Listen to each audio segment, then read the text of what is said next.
സ്നേഹമുള്ളവരെ, കഴിഞ്ഞ ആഴ്ച ഒരു സ്കൂളിലെ സാമൂഹിക പാഠം പഠിപ്പിക്കുന്ന 9ാം ക്ലാസ്സിൽ പഠിപ്പിക്കുന്ന ഒരു അധ്യാപിക എന്നെ വിളിച്ച് ചില സംശയങ്ങൾ ചോദിക്കുകയുണ്ടായി. ആ ടീച്ചർ ചോദിച്ചത് പ്രകാരമാണ്: സെൻ്റ് അഗസ്റ്റിനാണോ ഒമർ ഖയ്യാമാണോ ചരിത്രത്തിൽ ആദ്യം ഉണ്ടായത്? ഇതാണ് ആദ്യത്തെ ചോദ്യം. അപ്പം ഞാൻ ആ ടീച്ചറോട് പറഞ്ഞു, സെൻ്റ് അഗസ്റ്റിൻ ജീവിച്ചിരുന്നത് AD 350 മുതൽ 425 വരെയുള്ള കാലഘട്ടത്തിലാണ്. എന്നാൽ ഒമർ ഖയ്യാം ജീവിച്ചിരുന്നത് 12ാം നൂറ്റാണ്ടിലാണ്. അപ്പോൾ ടീച്ചർ വേറൊരു ചോദ്യം ചോദിച്ചു: ഈ ശസ്ത്രക്രിയയുടെ ഒക്കെ പിതാവ് ആരാണ്? അപ്പം ഞാൻ ടീച്ചറോട് പറഞ്ഞു, ടീച്ചറെ, അത് ഇന്ത്യയിലെ ചരകൻ, സുശ്രുതൻ മുതലായ പണ്ഡിതന്മാരാണ്. ചരകൻ്റെ പേരിലാണ് ശസ്ത്രക്രിയ അറിയപ്പെടുന്നത്. മാത്രമല്ല, അതൊരു കാലഘട്ടത്തിലുണ്ടായതും പിന്നീട് അപ്രത്യക്ഷമായതുമല്ല. ഇപ്പോൾ ആയുർവേദം എന്ന് പറയുന്ന മെഡിസിൻ തന്നെ BC-യിൽ ഉണ്ടായിരുന്ന ചരകൻ്റെയും സുശ്രുതൻ്റെയും തുടർച്ചയായിട്ട് ഇന്നും നിലനിൽക്കുന്ന ഒരു ചികിത്സാ രീതിയാണ്. അപ്പോൾ ഞാൻ ടീച്ചറോട് ചോദിച്ചു, എന്തുകൊണ്ടാണ് ഇങ്ങനെ ഇത്തരത്തിൽ സംശയം ചോദിക്കാനുള്ള കാരണം എന്താണ്? അപ്പോഴാണ് ടീച്ചർ പറഞ്ഞത്, 9ാം ക്ലാസ്സിലെ സാമൂഹിക പാഠ പുസ്തകത്തിൻ്റെ 1ാം ഭാഗത്തിൽ ശാസ്ത്രം, കല, വിദ്യാഭ്യാസം, വൈദ്യശാസ്ത്രം മുതലായവയുടെ വളർച്ച വിശദീകരിക്കുന്ന ഒരു ഭാഗമുണ്ട്. ആ ഭാഗം വായിച്ചാൽ ഉണ്ടാകുന്ന ഒരു തെറ്റിദ്ധാരണ എന്ന് പറയുന്നത് ഒമർ ഖയ്യാം ഒരു മാത്തമാറ്റീഷ്യൻ ആയിരുന്നുവെന്നും അദ്ദേഹമാണ് ആദ്യത്തെ സാഹിത്യകൃതി എഴുതിയത് എന്നുള്ള ഒരു ധാരണയിലാണ് ഈ സാമൂഹ്യ പാഠപുസ്തകം കുട്ടികളെ പഠിപ്പിച്ച് വിടുന്നത്. ആരൊക്കെയാണ് ശാസ്ത്രം ഡെവലപ്പ് ചെയ്തത്, മാത്തമാറ്റിക്സ് ഡെവലപ്പ് ചെയ്തത്? ഇതെല്ലാം അറബികളാണ് എന്ന ഒരു ധാരണയിലാണ് ഈ സാമൂഹ്യ പാഠപുസ്തകം ഇൻട്രൊഡ്യൂസ് ചെയ്തിട്ടുള്ളത്. അപ്പോഴാണ് ഞാൻ ആ പുസ്തകം തന്നെ എടുത്ത് ഒന്ന് വായിച്ചു നോക്കാൻ പരിശ്രമിച്ചത്. അപ്പോഴാണ് മനസ്സിലായത്, ഏതോ മദ്രസയിൽ പഠിച്ച കുട്ടി അവിടെയുള്ള ഇൻഫർമേഷൻസ്, അവിടെ നിന്ന് കിട്ടിയ കാര്യങ്ങൾ പുസ്തകമാക്കി മാറ്റിയതാണ് 9ാം ക്ലാസ്സിലെ സാമൂഹ്യ പാഠപുസ്തകത്തിലെ ഈ ഭാഗങ്ങൾ എന്ന് കൃത്യമായി മനസ്സിലാകും. എനിക്കറിഞ്ഞുകൂടാ ആരാണ് ഇത്രമാത്രം അറബികൾ കേരളത്തിലുള്ളതെന്ന്. കാരണം അറബികളാണ് ശാസ്ത്രമുണ്ടാക്കിയത്, അറബികളാണ് ബീജഗണിതമുണ്ടാക്കിയത്, അറബികളാണ് ത്രികോണ ജ്യാമിതി കണ്ടുപിടിച്ചത്, അറബികളാണ് മെഡിസിൻ കണ്ടുപിടിച്ചത്, അറബികളാണ് പരീക്ഷണങ്ങൾ തുടങ്ങിയത് എന്ന ഒരു ധ്വനി വരത്തക്ക രീതിയിലാണ് ഈ സാമൂഹ്യ പാഠപുസ്തകത്തിൻ്റെ 1ാം അധ്യായത്തിൽ എഴുതി വച്ചിട്ടുള്ളത്. അപ്പോൾ ഈ ഒരു എപ്പിസോഡ് ഞാൻ അവതരിപ്പിക്കുന്നതിൻ്റെ കാരണം തന്നെ ഇത് സർക്കാരിനോടുള്ള ഒരു അഭ്യർത്ഥനയാണ്. ഇത്തരത്തിൽ കുട്ടികൾ പഠിച്ചു പോയാൽ ചരിത്രത്തിലുള്ള യഥാർത്ഥ വസ്തുതകളെ വളച്ചൊടിച്ച് തമസ്കരിച്ച് എന്താണ് സത്യം എന്നത് കുട്ടികളിൽ നിന്ന് മറച്ചു വയ്ക്കപ്പെടുന്ന രീതിയിലുള്ള ഒരു സാമൂഹ്യ പാഠപുസ്തകമാണ് ഇപ്പോൾ രചിക്കപ്പെട്ടിട്ടുള്ളത്. അതുകൊണ്ട് ഞങ്ങൾക്ക് പറയാനുള്ളത്, ഇതിൽ ചില ഭേദഗതികൾ വരുത്തണം, മാറ്റം വരുത്തണം. തീർച്ചയായിട്ടും ഒമർ ഖയ്യാമിനും ഇബിൻ സിന്നയ്ക്കുമൊക്കെ ഒരു സ്ഥാനമുണ്ട്. പക്ഷേ അവരെക്കാൾ 1000 വർഷം മുൻപ് ഇതൊക്കെ ചെയ്തിട്ടുള്ളവരെ ഒന്ന് പേരിന് പോലും പറയാതെയാണ് ഇത്തരത്തിൽ നേരിട്ട് ശസ്ത്രക്രിയ ആരംഭിച്ചത് 10ാം നൂറ്റാണ്ടിലാണ് എന്ന് വരത്തക്ക രീതിയിൽ ഈ സാമൂഹ്യ പാഠപുസ്തകം പഠിപ്പിക്കുന്നത്. അതുകൊണ്ട് ഞങ്ങൾ പറയാൻ ഉദ്ദേശിക്കുന്ന കാര്യം ഇതാണ്: ശസ്ത്രക്രിയയുടെ ചരിത്രം അതിൽ വരുന്നുണ്ടെങ്കിൽ ചരകനെയും സുശ്രുതനെയും BC 4ാം നൂറ്റാണ്ടിൽ ജീവിച്ചിരുന്ന ഹിപ്പോക്രറ്റസിനെയും ഒഴിവാക്കിക്കൊണ്ട് എന്ത് മെഡിസിനെ കുറിച്ചാണ് പുതിയതായിട്ട് പറയാനുള്ളത്? മാത്രമല്ല, ചരിത്രപരമായൊരു തുടർച്ച വേണം. അറബി നാടുകളിൽ ഏതെങ്കിലും ഇബിൻ സിന്നയുടെ കണ്ടുപിടുത്തത്തിൻ്റെ തുടർച്ചയായിട്ടുള്ള ഒരു ചികിത്സാ രീതി നിലനിൽക്കുകയും അത് അവിടെയുള്ള അറബികൾ ഉപയോഗിക്കുന്നതായി ഞാൻ കേട്ടിട്ടില്ല.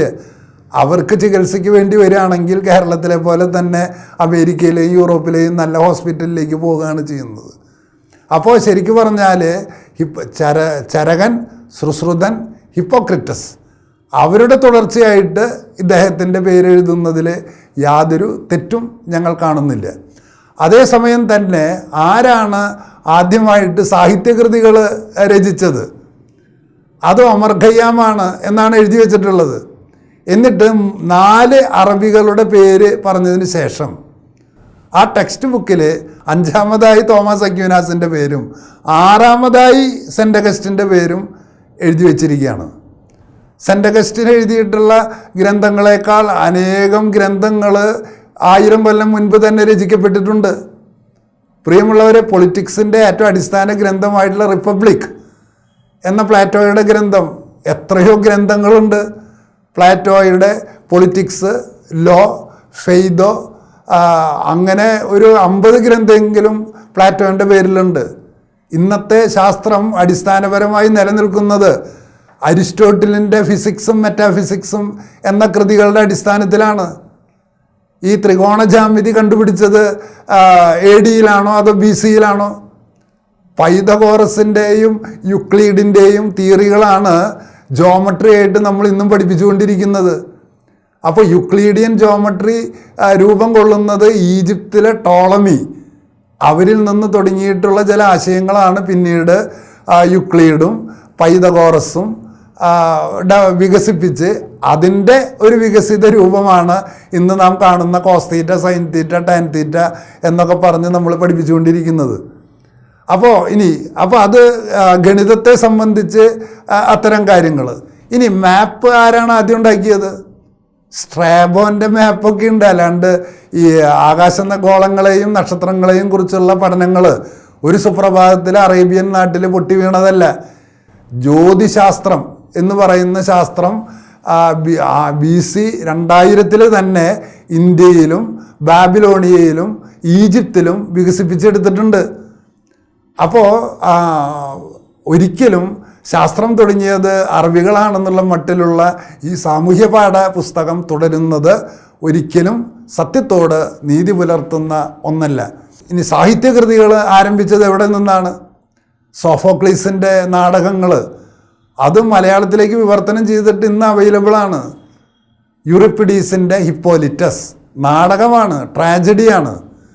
ഈഡിപ്പസ് കൊളോണസിൽ, ആൻറ്റിഗണി, ഇലക്ട്ര മുതലായ അനേകം നാടകങ്ങൾ നമുക്ക് ലഭ്യമാണ്. ഇന്ത്യയിലോ കാളിദാസൻ്റെ കാലത്ത് എഴുതിയിട്ടുള്ള അഭിജ്ഞാന ശാകുന്തളം ഇതുപോലെയുള്ള അനേകം കൃതികൾ ഇന്ത്യയിൽ ലഭ്യമാണ്. ഞാൻ PC ദേവസ്യ എന്ന് പറയുന്ന ഒരു വ്യക്തി വിവർത്തനം ചെയ്ത കഥാസരിത് സാഗരം എന്ന് പറയുന്ന ഒരു 2000 പേജുള്ള ഒരു പുസ്തകം, കഥാസരിത് സാഗരം, PC ദേവസ്യ, അദ്ദേഹം വിവർത്തനം ചെയ്ത് മലയാളത്തിലുണ്ട്. അത് എനിക്ക് 25 വയസ്സുള്ളപ്പോൾ വായിച്ചിട്ടുള്ള പുസ്തകമാണ്.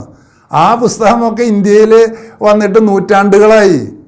അപ്പോൾ സാഹിത്യം ആരംഭിച്ചത് ഒമർ ഖയ്യാമിൽ നിന്നാണോ? മാത്തമാറ്റിക്സ് ആരംഭിച്ചത് ഒമർ ഖയ്യാമിൽ നിന്നാണോ? ഇത്തരം ചരിത്ര വിഡ്ഢിത്തങ്ങൾ ഉൾക്കൊള്ളിച്ചതാണ് ആ ഗ്രന്ഥം. മാത്രമല്ല, ഇന്നും നിരൂപണ സാഹിത്യത്തെക്കുറിച്ചുള്ള ഏറ്റവും അടിസ്ഥാനപരമായ ഗ്രന്ഥം എന്ന് പറയുന്നത് അരിസ്റ്റോട്ടിലിൻ്റെ പോയറ്റിക്സ് ആണ്. അപ്പോൾ അരിസ്റ്റോട്ടിൽ BC 4-ാം നൂറ്റാണ്ടിൽ ജീവിച്ച ആളും ഒമർ ഖയ്യാം AD 12-ാം നൂറ്റാണ്ടിൽ ജീവിച്ച ആളാണ്. അപ്പോൾ ഒമർ ഖയ്യാമിനേക്കാൾ 1600 കൊല്ലം മുമ്പുള്ള വ്യക്തികളെ തമസ്കരിച്ചിട്ടാണ് ഒമർ ഖയ്യാമാണ് ഇവിടെ മാത്തമാറ്റിക്സ് കൊണ്ടുവന്നത് എന്ന രീതിയിലൊക്കെ എഴുതുന്നത് ശുദ്ധ വിഡ്ഢിത്തമാണ്. ടെലസ്കോപ്പ് കണ്ടുപിടിച്ചത് അറബികളാണ്. അതുപോലെ തന്നെ കപ്പലോടിക്കാനുള്ള യന്ത്രങ്ങൾ കണ്ടുപിടിച്ചത് അറബികളാണ് എന്ന രീതിയിലുള്ള ആ ചരിത്ര പാഠപുസ്തകത്തിലെ ആ ഭാഗം മാറ്റിക്കളയണം എന്നാണ് എനിക്ക് ആവശ്യപ്പെടാനുള്ളത്. ഇനി എത്രയോ തെറ്റുകൾ, ഇത് ഒരു ഭാഗം സംശയം ചോദിച്ചതുകൊണ്ട് മാത്രം ഇത് വ്യക്തമാക്കിയതാണ്. അപ്പോൾ ഇതുപോലുള്ള ചരിത്രപരം അപ്പം ഞാൻ പറഞ്ഞു, 1 ശാസ്ത്രത്തെക്കുറിച്ചുള്ളത്, 2 ഗണിതത്തെക്കുറിച്ചുള്ളത്, 3 ചികിത്സയെക്കുറിച്ചുള്ളത്, 4 രാഷ്ട്രമീമാംസയെക്കുറിച്ചുള്ളത്. ഇനി മറ്റൊരു തെറ്റ് അതിൽ എഴുതി വച്ചിട്ടുള്ളത്, അത് വളരെ തന്ത്രപൂർവമായിട്ട് ചെയ്തിട്ടുള്ള ഒരു കാര്യമാണ്. ജസ്റ്റീനിയൻ എന്ന് പറയുന്ന വ്യക്തിയുടെ ലോ കോഡാണ് ഇന്നും ലോകത്തിലുള്ള എല്ലാ രാജ്യങ്ങളും ഉപയോഗിക്കുന്നത്.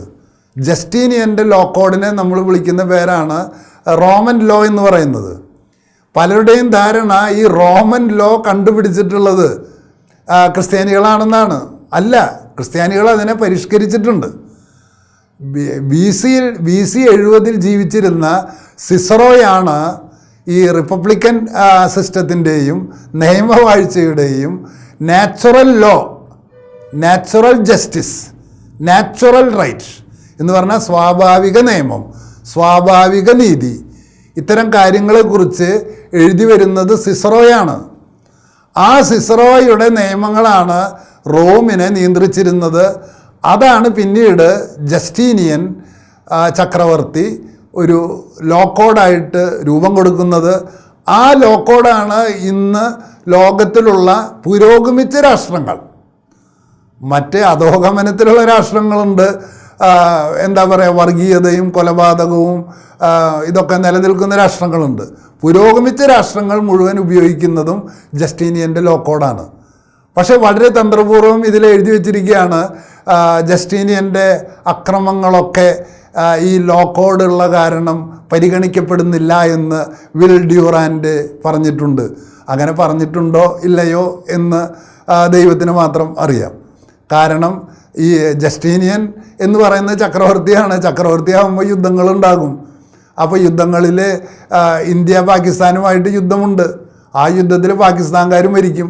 അതുകൊണ്ട് ഇന്ത്യക്കാർ തെറ്റുകാരാണെന്ന് പറയാൻ പറ്റുമോ? അത് ഇന്ത്യനെ ആക്രമിച്ചതാണെങ്കിൽ ഇന്ത്യ തിരിച്ച് ഇന്ത്യയുടെ സ്ഥലം പിടിച്ചെടുക്കാൻ വേണ്ടി ചെയ്ത യുദ്ധത്തിനെ ഇന്ത്യക്കാരൊരിക്കലും അക്രമം എന്ന് വിളിക്കില്ല. അതിന് ഡിഫൻസ് എന്നാണ് വിളിക്കുക, അല്ലാതെ ഒഫൻസ് എന്നല്ല. അപ്പോൾ ഇത്തരത്തിൽ ജസ്റ്റീനിയൻ എന്ന് പറയുന്ന ലോകചരിത്രത്തിൽ നിയമത്തിന് വേണ്ടി അടിത്തറയിട്ട ആധുനിക നിയമത്തിൻ്റെ പിതാവായ ജസ്റ്റീനിയനെ പോലും ഒരു കറ അദ്ദേഹത്തിനുണ്ട് എന്ന രീതിയിലാണ് ഈ പുസ്തകത്തിൽ അവതരിപ്പിക്കുന്നത്. അതുകൊണ്ട് അടുത്ത പ്രാവശ്യം ഇപ്പോൾ പുസ്തക പരിഷ്കരണ പരിശ്രമങ്ങൾ നടക്കുമ്പോൾ ദയവ് ചെയ്ത് വിദ്യാഭ്യാസ മന്ത്രിയോട് ഞങ്ങൾക്ക് അഭ്യർത്ഥിക്കാനുള്ളത്, ഇത്തരത്തിലെ പുസ്തകങ്ങൾ തയ്യാറാക്കാൻ മദ്രസ വിദ്യാർത്ഥികളെ ഒന്നും ഏൽപ്പിക്കരുത്. അറബികൾക്ക് മുൻപും ഇവിടെ ലോകമുണ്ടായിരുന്നു, അറബികൾക്ക് മുൻപും ഇവിടെ ശാസ്ത്രമുണ്ടായിരുന്നു, അറബികൾക്ക് മുൻപും ഇവിടെ കണക്കുണ്ടായിരുന്നു, അറബികൾക്ക് മുൻപും ഇവിടെ കപ്പലോട്ടമുണ്ടായിരുന്നു. റോമക്കാർ മുഴുവൻ കപ്പലിൽ വന്നിരുന്നത് മാപ്പൊക്കെ വെച്ചിട്ട് തന്നെയാണ്. സ്ട്രാബോൻ്റെ ഏറ്റവും പഴക്കമുള്ള മാപ്പുകൾ ഇന്നും അവൈലബിളാണ്.